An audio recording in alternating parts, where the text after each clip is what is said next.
Should alcohol be allowed to be consumed in view of the football pitch during professional men's games in England? Well, that is very much the debate that people are having right now. Now, I was out and about earlier today, and while I was doing so, I was listening to the radio in the car, and while I was listening to the radio, a debate was coming on about this. Now, I wasn't aware that they were doing this trial this weekend, but it is happening, and I'm going to be interested to see what the results of it are, and basically kind of see if this is going to be taken any further. So, basically, during this weekend, a couple of games, 2 matches are going to trial having alcohol being able to be consumed in view of the football pitch. Now, these are at 2 women's games in the Championship, the second tier of the women's game here in England. Now, for those that don't know, women's football is not subject to the same ban that the men's game has been since 1985. Since 1985 in England, and I guess as a response really to hooliganism and violence during football matches,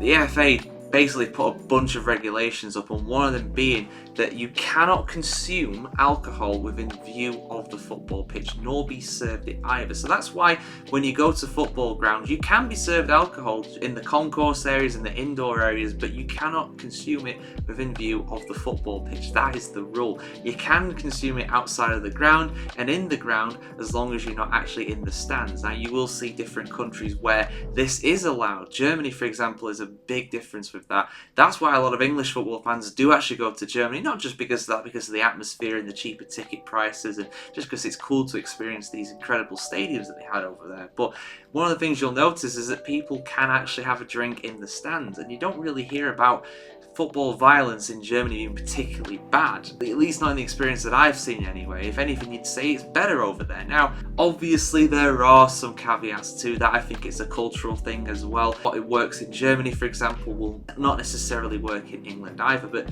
do I think it's a good idea to allow fans to consume alcohol in the stadiums? Well, to be honest with you, I think it is a good idea, and I'll tell you why. Because at the end of the day, right, let's just think cynically, right? Let's think, what is the worst case scenario with this? So the worst case scenario is basically the fans get drunk, fans get rowdy, fans cause a riot basically, but that can all happen regardless of whether they're going to be able to drink in the stands. They can still get served alcohol in stadiums. They just have to stay out of the areas that actually, where the pitch is. Another thing as well is that if you've ever tried to get served during half time at these stadiums, at least in my experience anyway, for the vast majority it is so hard to do so just because it's so busy at half time. That would at least alleviate some of the pressure on the staff and also just allow the fans to get what they want. Now, thinking cynically, that'll mean that they drink more potentially. Of course, that is also part of it, but again, in my experience, I've worked in football stadiums as bar staff. I've been to a lot of the football grounds in England following my team Sheffield United up and down the country. I used to be a season ticket holder. Trust me, I've got plenty of experience when it comes to this, and I must admit, having drinks before the game and having drinks after the game in the town that you're in, or in the city or wherever, when where the actual game is taking place, where your season ticket is for your home matches, or if you're going on an away day, it doesn't make a difference whether you get served in the ground or not, because you've already had a few before you get in there. Even if it was allowed to have a beer in the stands, I probably wouldn't personally have many, maybe 1 or 2, but that's it. I wouldn't go crazy. Now, again, that's just me. Other people are different, of course, but I honestly don't think that the conditions now are the same as what they were nearly 40 years ago when this ban was brought in. I feel like times are changing. I feel like this is not such a big deal anymore. If people want to do stupid things and cause trouble, they're going to do that anyway, regardless of whether they can get served within view of the pitch or not. If you're going to do a total ban on alcohol in the stadium, that's a different matter. And I don't think that's a good idea either, because that's just going to hurt the revenue of the clubs even more, those really struggling on the edge, really. And for those wondering, yes, I haven't mentioned it, but there is a caveat to all this. You are allowed to consume alcohol within the view of the pitch at men's games as long as it's below the 5th tier of English football. So for those clubs in the National League North and the National League South, you can do it. But from the National League, the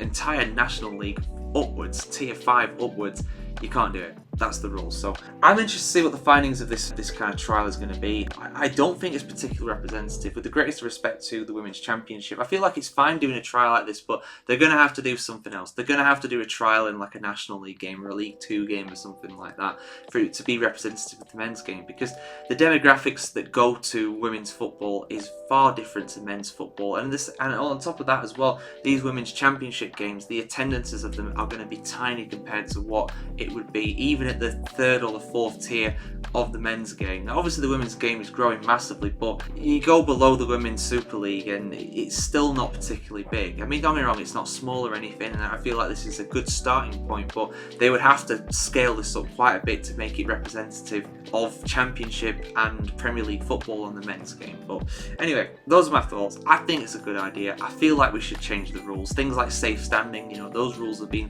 gradually relaxed as well, finally, after all this time. Stadiums now are far better equipped to deal with these kinds of conditions, these kinds of rules, than what they were 40 years ago. So, which is great. This shows the progress that we've made as a country, and also when it comes to the beautiful game. It is massive what the difference that we've made, and I think this should be reflective of this. But what do you guys think? Should the alcohol rules be relaxed in the men's game? Let us know your thoughts in the comments below. And of course, for much more football news and opinions, keep it tuned right here to thefootballchronicle.com. Like, share, comment, subscribe, and ring the bell as well. And we'll see you very soon, guys. Have a good one.